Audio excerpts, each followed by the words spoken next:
자, 국민의힘의 윤석열 다음 2인자 홍준표 대구시장이요. 어제 국민의힘 지도부가 하는 걸 보니 내년 총선이 걱정된다고 말하고 페이스북에 선대위라도 빨리 구성하라고 글을 올렸어요. 지금 총선이 10개월도 안 남았는데 의석수의 절반을 차지하고 있는 수도권에는 그나마 있던 자원들마저 지방자치단체장으로 빠져나가 인재 고갈 상태에 처해 있다. 총선을 끌고 갈 지역 중심인물마저 부재인 상태에서 앞으로 총선을 어떻게 치르겠다는 건지 걱정된다. 대통령 측근 사람들조차 수도권을 버리고 지방으로 간다고 한다. 그나마 서울 지역도 강북이 아닌 강남에 출마하겠다고 날뛰고 있으니 당 지도부는 도대체 뭘 하고 있는지 걱정이 많다. 내년 선거도 막판 막가파 공천으로 무책임하게 치를지 당 지도부가 하는 걸 보면 참 걱정이다. 지금 이런 이야기를 했어요. 물론 본인의 이해관계 입장에서 이런 말을 했다고 봅니다. 그런데 문제는요. 지금 국민의힘이 내년 총선과 관련해서 지금 외견상으로는 국민의힘과 민주당 지지가 민주당이 조금 높은 채 크게 차이가 안 나서 의미가 없는 비슷한 상황이다라고 볼 수 있지만 내년 총선에 누구를 찍겠느냐라고 총선 지지율을 보면 그래서 윤핵에 힘을 실어줘서 여권이 계속 총선에서 이겨서 집권을 안정적으로 유지할 수 있게 해야 된다. 아니면 여권을 심판하기 위해서 야당을 밀어줘야 된다. 이 두 가지를 놓고 보면요. 실제로 정권 견제 위에 야당이 다수당이 돼야 된다라는 게 10% 이상, 많게는 한 10% 후반대까지 높게 나오고 있습니다.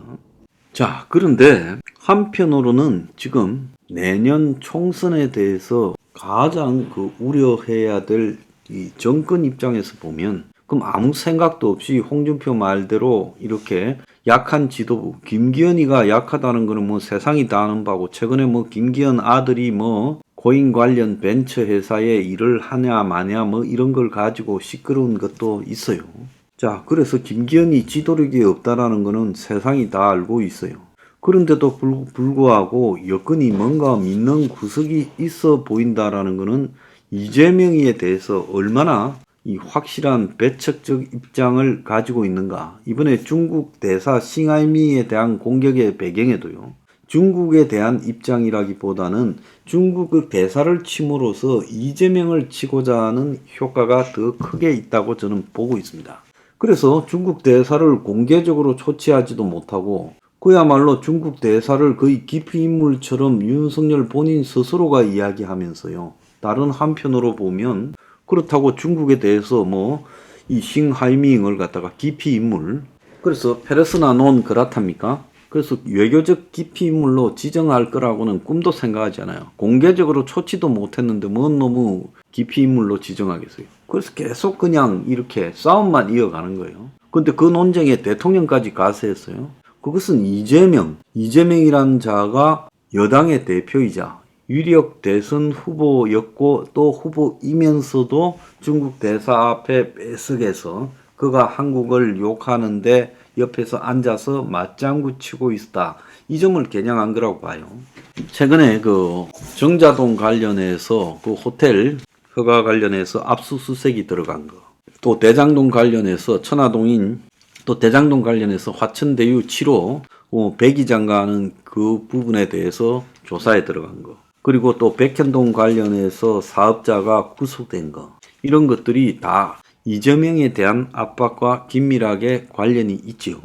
그런데 현재로서는 정권이 아직은 해볼 만하다라고 생각을 하고 있고 또 현 정권이 경제 문제에 대해서는 큰 변수로 취급하지 않고 현재처럼 이 정부 민간단체 보조금 문제나 안보 문제나 이런 것들을 가지고 야권을 두들기고 또 이재명의 비리를 두들기고 돈봉투를 두들기고 김남국 코인을 두들겨서 상황을 끌고 가보려고 하지만은 여기서 여건의 계산 중에 굉장히 착오가 난 것은 제가 여러 차례 이야기했습니다마는 근본적으로 여건이 도덕적으로 월등하게 우위에 있거나 아니면 여건이 과감한 사회개혁을 하지 않는 상태에서 단지 야권의 이재명 등을 두들기기만 하고 야당 의원을 20여 명 돈봉투건으로 조사하고 김남국을 두들긴다고 내년 총선이 이길 것 같지는 않다라는 것은 분명한 걸로 보여요.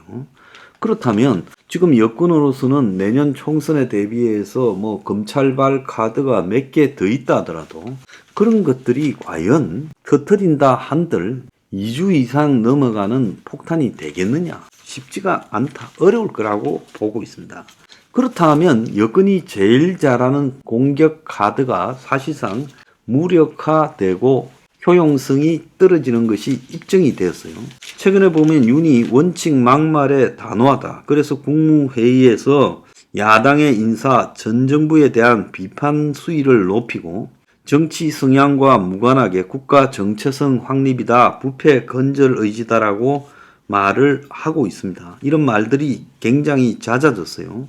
그래서 직설적 합법으로 천안함 모욕 논란을 일으킨 민주당 인사들을 가리켜서 영웅들의 희생과 헌신을 기억하고 예우하는 것이 국민 주권주의와 자유민주주의 헌법 정신의 실천이다. 대한민국 정체성을 부정하는 반국가 행위라고 말을 했습니다. 이것은 이래경 이재명이 임명한 민주당 혁신위원장 등과 또 민주당 대변인 등의 천안함 발언 등과 관련해서 말을 한 거겠죠. 자, 윤은 이 국민 혈세가 정치 포퓰리즘의 먹잇감이 되고 지난 정부에서만 400조의 국가 채무가 쌓였다. 이것은 납세자에 대한 사기고 미래 세대에 대한 착취 행위다. 부정과 부패의 이권 카르텔은 반드시 부수어야 된다. 이렇게 말을 하면서 문재인 정권이 빚을 내 살면서 좌파 민간단체 등에게 보조금을 지원한 문제를 건드린 거죠. 자, 여기에 이제 싱하민까지 아까 말씀드린 대로 공격을 했고 국민 헬스의 누수가 만연한데 보조금 예산을 전면 재검토하겠다. 철저하게 관리 감독하라고 이야기를 하고 오늘 보면 동아일보 일면에 국정원 1급 인사 7명이 인사가 번복이 되고 보직 인사 발표 일주일 만에 뒤집혔고 대통령 제가 받은 인사가 취소됐고 그래서 그 7명이 직무 대기 발령을 지금 받은 상태다. 그래서 김규현 국정원장 측근이 인사 전행했다는 의혹이 나오고 여권에서는 자기 사람만 요직에 앉힌다. 그래서 국정원의 국장 처장급에 해당되는 1급 간부 7명 인사가 돌연 발령 취소됐다. 그래서 원장 측근 인사가 지락펴락한다고 투서가 왔고 그래서 대통령이 이걸 일주일 만에 뒤집었다 이렇게 말을 하고 있습니다. 자, 이런 것들을 볼 때 이 국정 운영에 대한 이 굉장한 목소리를 높이고 또 이재명을 압박하는 쪽으로 가고 있는 것은 분명해요. 근데 문제는 이렇게 대통령의 목소리가 높아지고 공직사회를 압박하면 할수록 윤에게 지금 힘이 쫙 쏠리는 거예요. 한국의 지금 대통령제 특성상 그렇잖아요. 윤이 이재명을 비춰놓고 있다. 또 공직사회를 강하게 그립을 잡고 장악하겠다. 이런 것들을 보이고 있고 그리고 당에 대해서도 마찬가지로 총선까지 당이 홍이 이야기하는 선대위를 발족해서 합리적으로 과거처럼 YS 때 총선 이긴 것처럼 여러 인사를 발탁하고 윤은 절대로 그렇게 하지는 않을 겁니다. 최근에 양양자가 신당을 만든다는 보고가 나왔는데 일부는 양양자가 그래도 괜찮아서 그런 문제가 아니에요. 왜 양양자일까? 양양자가 도대체 신당을 만들 객관적인 능력이나 그 가치관이 있을까? 이런 측면을 보면 없죠.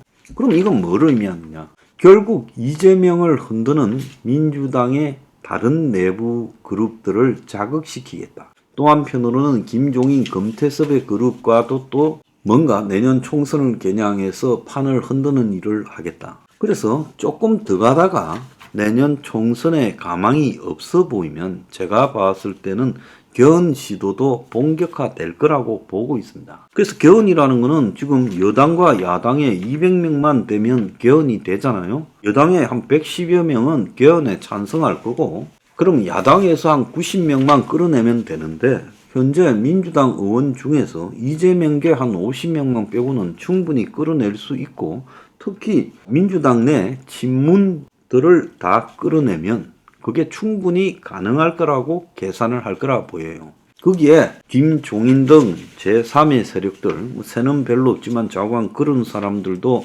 개헌을 갖다가 찬성하는 방향으로 바람을 잡을 수 있죠. 그래서 마치 이 다양한 세력, 이재명만 빼고 모든 정치 세력이 개헌에 공감을 한다 해서 총선 전에 개헌을 할 수도 있다고 봅니다.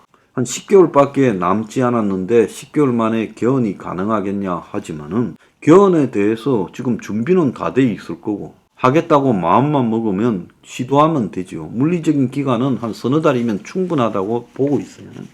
홍준표 말대로 총선을 신경도 안 쓰고 있다.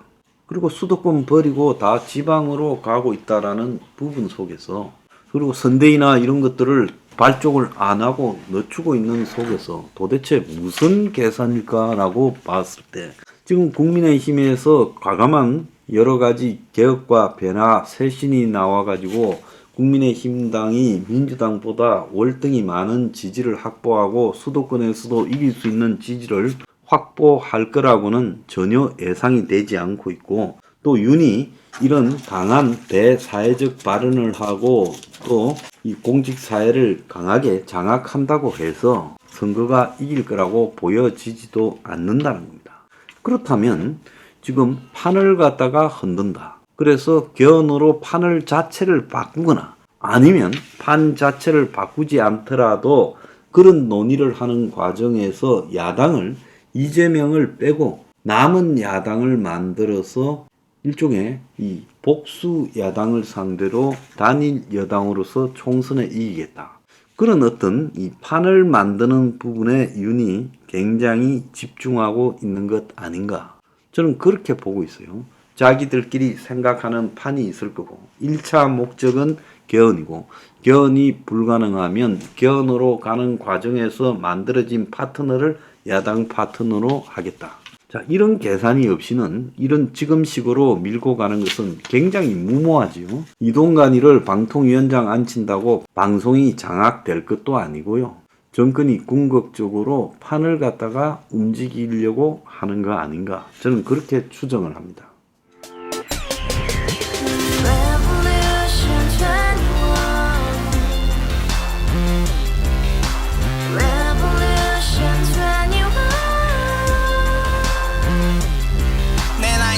월세 30 코인빚만 300 서울에 온지 벌써 10년 아둥바둥 버텼지만 여전히 난 반지 하에 제왕 곰팡이 연문제약 내비랑 깡통망통 완전히 폭망 90원 창문만큼 작아진 내 꿈 연애 결혼 내 집 모든 게 헛꿈 1년 전 떠난 여친 울며 말했지 같이 써봤자 평생 가본 게 꼭꼭꼭라지 가바후스 700 나도 소유주